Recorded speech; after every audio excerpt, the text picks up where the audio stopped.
So the FBI investigation into Brett Kavanaugh is happening. I should say another investigation. The man has been investigated by the FBI through FBI background checks like 6 times. So this is the 7th time, the 7th investigation. No allegation or hint of sexual misconduct was uncovered through the first 6 investigations. So now we're gonna have a 7th one, and maybe they'll turn something up this time around. Now, I've heard some very frankly, stupid Republicans and conservatives who have said, "Hey, there's no problem here. There's no problem with an FBI investigation. What's the big deal with an FBI investigation, right? It's only going to last a week, and it'll help us get to the truth. So it's great. You don't lose anything here."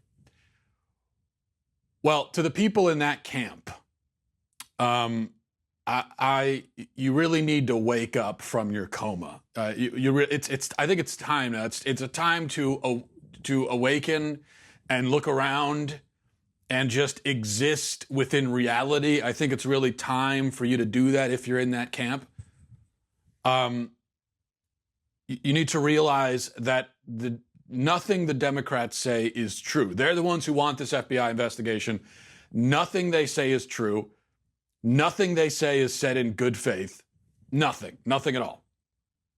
There's a reason why Democrats desperately want this investigation, and like everything else that they say and they do, it's got nothing to do with the truth whatsoever, okay? If Democrats were interested in truth, they wouldn't have held on to these allegations until the last minute. If Democrats were interested in the truth, they wouldn't be entertaining wild conspiracy theories. They wouldn't be entertaining these wild stories from emotionally unbalanced women about roving high school rape gangs, okay? If Democrats were interested in the truth, they wouldn't have announced that they believe Christine Ford before they'd ever even heard either one of them testify. If Democrats were interested in the truth, they would have taken the opportunity during the hearing to ask Christine Ford some actual questions about what allegedly happened, rather than just taking turns giving her high fives and each other high fives. If Democrats were interested in the truth, they would have actually asked Kavanaugh about the allegations rather than asking him about things that were in his yearbook when he was 17. But Democrats are not interested in the truth at all, whatsoever. In fact, they've already said that Kavanaugh is unfit for the Supreme Court no matter what the FBI investigation turns out. They made that declaration minutes after his nomination was announced. They'd already decided that he was unfit. And they made it at the hearing on Thursday. Before the guy had even testified, they had convicted him. They've already said that they believe the accuser. They don't need any more information. And even now, as they demand an FBI investigation, they've already made it abundantly clear that they're going to oppose him no matter what. And they're going to be unsatisfied with the investigation no matter what. But the investigation won't turn up anything at all, as we're all well aware if we've been paying attention, because there's no evidence.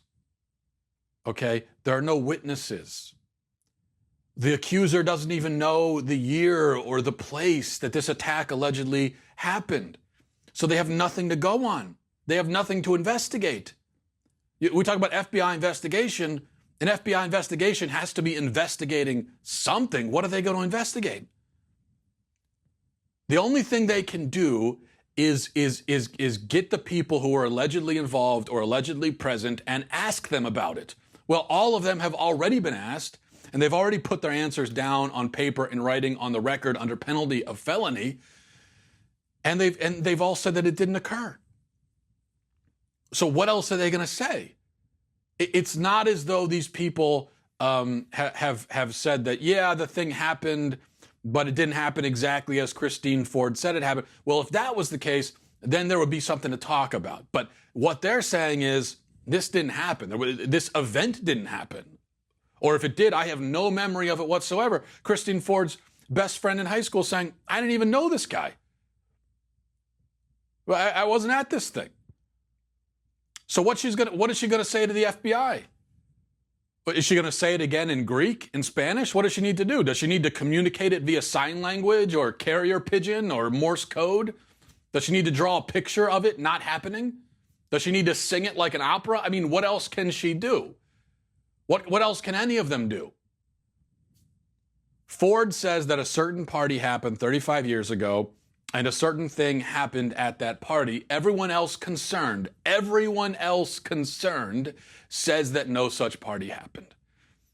Okay? And the only person who claims the party happened can't tell you when or where it happened. So how can you investigate that? It's like if I called up the FBI and I said, "Hey FBI, I need you to investigate a terrorist threat. Okay, I need you to investigate." And they said, "Okay, who made the threat?" I don't know. When was the threat made? I don't know. Well, what was the threat exactly? I don't know.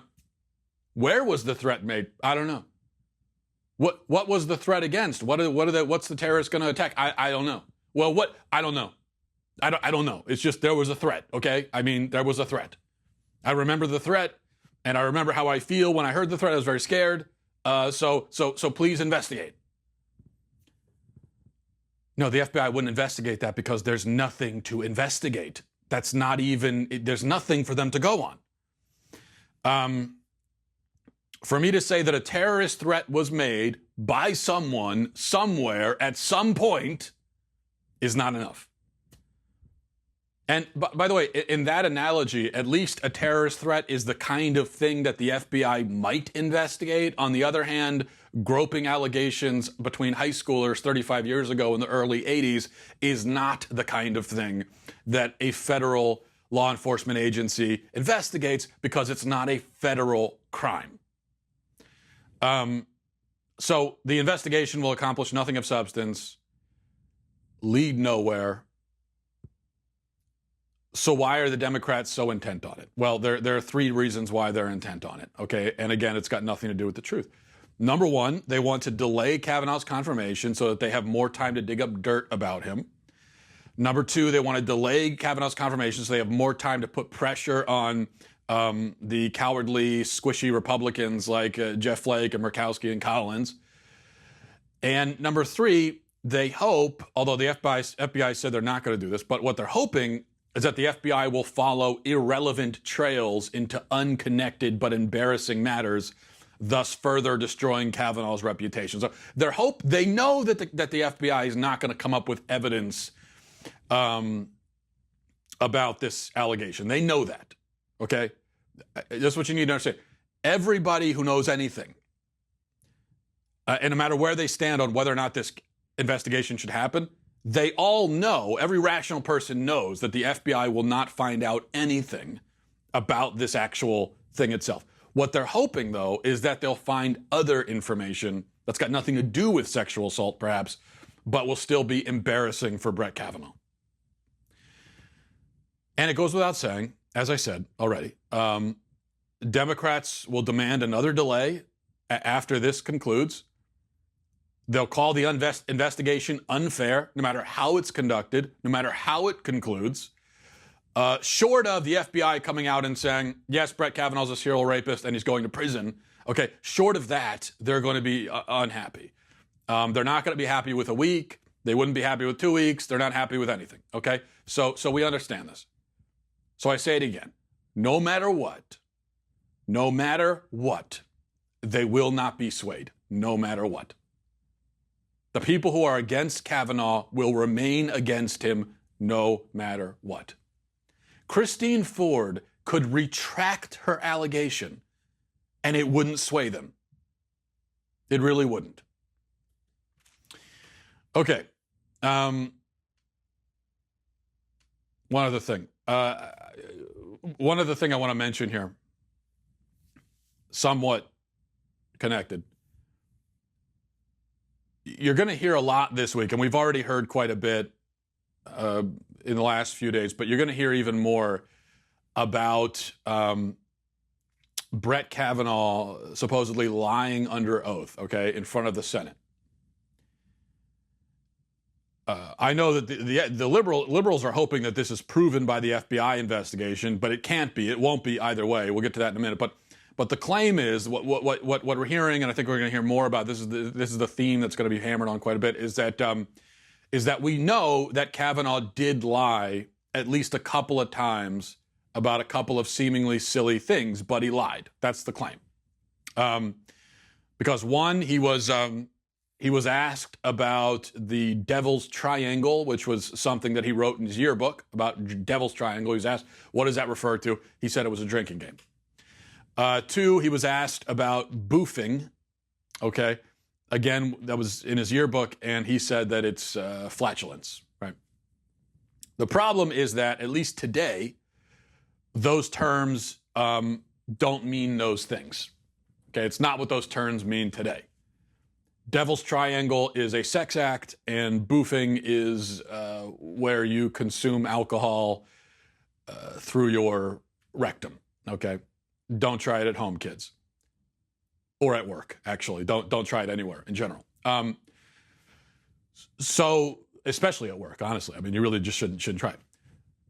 So we're told that he lied under oath, and so even if he didn't assault anyone, he should be disqualified just on that basis alone. That's the argument. So should he be? Is he now disqualified anyway because of the things that he said in front of the Senate? I say no for three reasons. Okay. Number one, these are slang words and terms, and it's possible that they meant something else back then. I mean, slang changes over time. It's possible that his group of friends had developed a different meaning for those terms, or that the terms have just developed. I mean, it's possible that Devil's Triangle was a drinking game back then, and then later became associated with a sex act. I mean, who knows? You know, and whether or not that was a commonly used expression, the fact is, I mean, my friends and I, when I was a kid, when I was a teenager, we had all kinds of slang words and terms and phrases. We had practically our own language, and I think that's pretty common, especially among guys. So, you know, you got to keep that in mind. Number two, even if those terms really don't and didn't even back then mean what Kavanaugh said, you still can't prove he lied. You could never prove that, because it could be that he just forgot. He could have misremembered. Christine Ford forgot a lot of things. Okay, she forgot many, many important details, but she still felt okay coming out with these allegations against someone, even though she had no, you know, she didn't know even the basic details about when and where it happened. So she forgot that. I think Kavanaugh is entitled to forget like what dumb slang terms meant 35 years ago. So regardless, worst case, you would just say, well, maybe he forgot. Number three, all right, let's say for the sake of discussion that Kavanaugh did remember what those terms meant, and they didn't mean what he said, and so he did lie. Let's just say, okay, again, that can never be proven. We can never know that it was a lie, so it's kind of irrelevant anyway, because we can't know. But let's just say for now that it was a lie, okay? Let's just follow that thread. It was a lie under oath. For the sake of discussion, a lie in front of a senatorial committee under oath, would that disqualify him? And I would still say, even then, no. And I know we can all say, well, it was a lie under oath. It was perjury. Oh, my goodness. It doesn't matter what it was about. It's a lie under oath. That's it. Really? It does. Are you sure are you sure that it really doesn't matter what it was about? Are you sure? I know it sounds very noble for you to say that, and you sound very honest. You say, well, the words, I would never lie under oath about anything. Right? I mean, if anyone who would do that, they're a pathological liar. Terrible. Sounds very noble of you. I don't believe you, though. That's the thing. I don't believe you. Or I don't think that you've thought this all the way through. Now, it is, look, it's wrong to lie. It's wrong to lie under oath. It's wrong to lie in any situation. It's wrong to lie on a boat with a goat, in a house with a mouse, anywhere. And if he did lie about those things, then he should repent of it before God. But I am not comfortable setting a precedent where a Supreme Court nominee can be disqualified by that kind of thing. What I mean is, these were humiliating, irrelevant, deeply personal questions that were asked in bad faith in order to paint him as a pervert, a drunk, and a rapist. Okay? So if he lied, then he lied out of humiliation, embarrassment, and probably a certain contempt for the questions themselves and the people who were asking them, and probably a certain feeling that, well, these people don't have any right to this information in the first place. Does that make it okay morally, objectively? No. Does it make it disqualifying? Well, think very long and hard before you call it disqualifying. Just think about it. Because if that's disqualifying, then guess what? This is the game from here on out. Are you prepared for that? Your very noble and honest position, this is where it brings us. Are you prepared for that? It means that from here on out, Democrats will try to disqualify every Supreme Court nominee by traipsing them in front of the Senate and asking them the most personal, embarrassing, irrelevant, bad faith questions possible. And if they can back the person into a corner where they skate the truth out of sheer humiliation, then they're disqualified. And so suddenly, the litmus test for the highest court in the land becomes a person's ability to endure shame and mockery from the vultures in the Democrat Party. But why should that be the litmus test? Why is that all this? I know you might say, well, no, the litmus test is honesty. Well, look, we already know that nobody is 100% honest. Everyone tells lies, even Supreme Court justices. Everybody does sometimes, okay? It's bad. Everyone does it, right?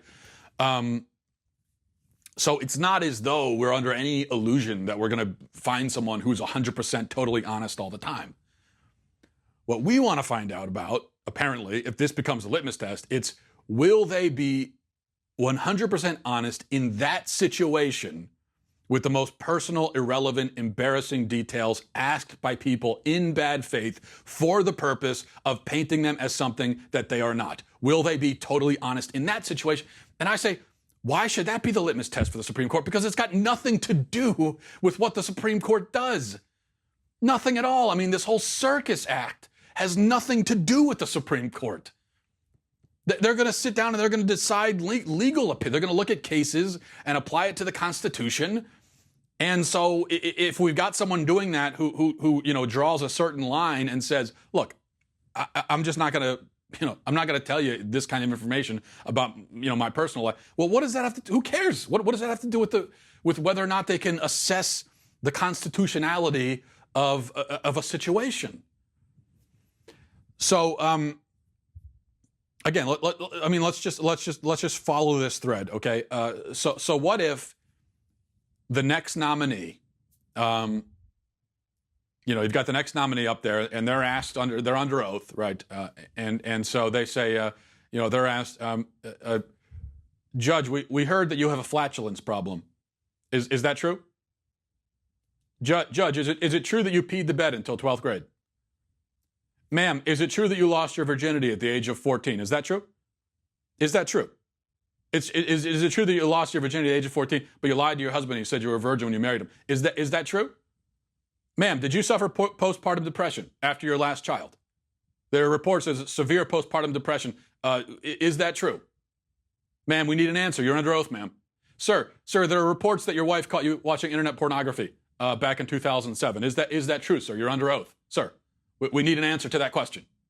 Ma'am, are these reports correct that you have irritable bowel syndrome and you have to defecate 5 times a day? Ma'am, you are under oath. We need an answer.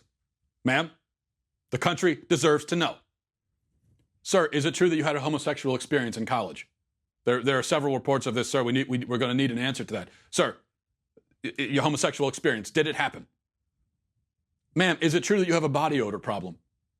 Ma'am, is it true that you once went 3 days without brushing your teeth? That's the reports that we're hearing. Ma'am, you are under oath. I remind you again. Answer the question.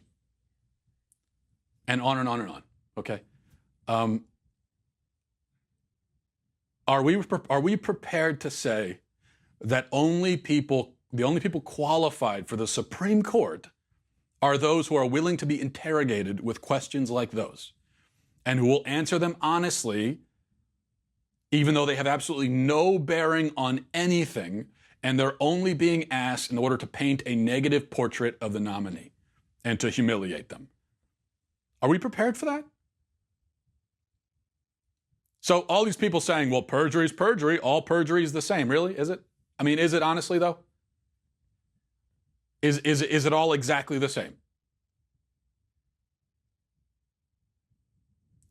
Look, it's too bad if Kavanaugh lied about boofing, okay, under oath, when he was asked about it by people who are trying to paint him as a rapist.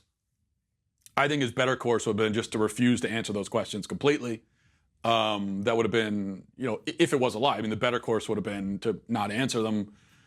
Both the more honest course, but also just the more effective course is just to say, I'm not going to answer those stupid, ridiculous questions, and you should be ashamed and embarrassed for asking me them, you vulture. That's what he should have said. But if backed into a corner, he said, flatulence, I mean, it's like not the same thing, but kind of related, then, that's very naughty of him. That's he should apologize to God. But disqualifying, come on. I mean, seriously? A guy who has, by all accounts, is a very competent and honest judge in that situation. If he was not totally honest about boofing in front of the Senate, he's disqualified. I really want you to think about that, if that's the position that you're taking. I really want you to think if that really makes sense to you, okay? Come on.